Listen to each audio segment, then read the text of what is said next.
Situation au Niger et inviter l'Assemblée nationale du Sénégal à faire jouer ses responsabilités de se prononcer sur cette situation qui risque d'engager notre peuple et notre nation dans une guerre extrêmement pénible qui concerneront deux États, peuples souverains.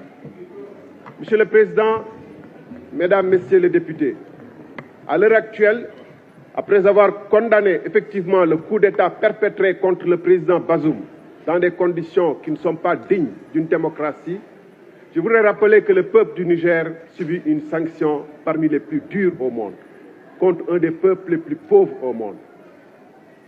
Et il est étonnant que certains de nos chefs d'État, qui n'ont pas voulu sanctionner la Russie pour la guerre menée en Ukraine, s'associe à une des sanctions. Monsieur le Président, ça manque deux vice-présidents. Ou à des séries les plus dures de sanctions contre un État. Ça manque deux vice-présidents dans la salle. Je disais que les sanctions contre le peuple du Niger risquent d'amener ce pays-là et ce peuple à se liguer avec le régime actuel contre les autres peuples de la sous-région et amener une situation qui peut ne pas être favorable pour l'entente entre les peuples de la sous-région. Mais au-delà, elle risque de renforcer la rébellion, à contrario.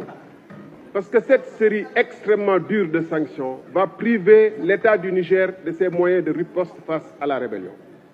Mais je voudrais également dire que notre adhésion à la CEDEAO, qui s'est faite sans que les peuples aient été consultés à travers un référendum, ne signifie pas un blanc-seing accordé à des chefs d'État, à un syndicat de chefs d'État, pour décider d'amener une des guerres qui risque d'être les plus meurtrières dans la sous-région, qui risque de scinder la sous-région en deux parties. D'un côté, des États qui seraient favorables au Niger et à son régime actuel, et de l'autre, des États qui seraient contre. Et cette intervention ne pourrait pas se faire sans l'appui et l'assistance des pays autres, des puissances occidentales en particulier, ce qui risque de renforcer la haine déjà vivace des pays et des peuples de cette sous-région vis-à-vis de l'Occident. Alors, puisque nous en sommes à la deuxième session extraordinaire, Mesdames, Messieurs les députés, je pense qu'il est de notre responsabilité en tant que représentants du peuple de pouvoir se saisir de cette question. Il ne nous coûte rien d'en débattre. Il ne nous coûte rien d'inviter nos différents chefs d'État, en particulier le chef d'État du Sénégal, à ne pas engager le pays sans l'adhésion du peuple sénégalais et sans l'adhésion de sa représentation nationale à ce qui est en train de se préparer au Niger, qui déjà risque d'avoir des répercussions sur la communauté sénégalaise et les autres communautés émigrées dans les pays d'émigration que sont le Niger, le Burkina, le Mali, etc., la Guinée. Nous sommes très nombreux en tant que Sénégalais à être présents dans ces pays-là. Et nous ne pouvons pas risquer la sécurité et les intérêts de nos populations pour aller soutenir contre le peuple nigérien qui déjà fait face et qui déjà est derrière son régime, le régime putschiste. Nous ne pouvons pas nous risquer dans une aventure dont nous n'avons d'ailleurs pas les moyens.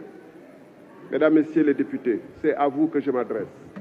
Nous disons que nous sommes le représentant du peuple.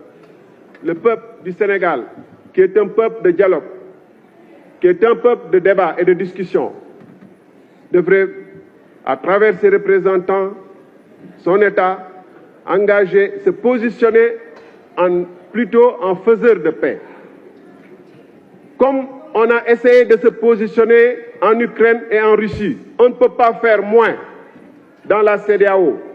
Notre chef d'État, notre État ne peut pas faire moins que d'essayer d'engager un dialogue plutôt que dès le départ de prendre une option qui est impossible. Parce que si le Nigeria demain, qui est champion du monde des coups d'État, si demain il y avait, on ne le souhaite pas, une telle situation, envisageons-nous d'aller faire l'aventure au Nigeria? Envisagerions-nous de faire cette aventure à la Côte d'Ivoire? Ou y aurait-il deux poids, deux mesures, des États dits faibles contre qui on peut agiter le bâton et des États forts contre qui on ne peut agiter que la carotte?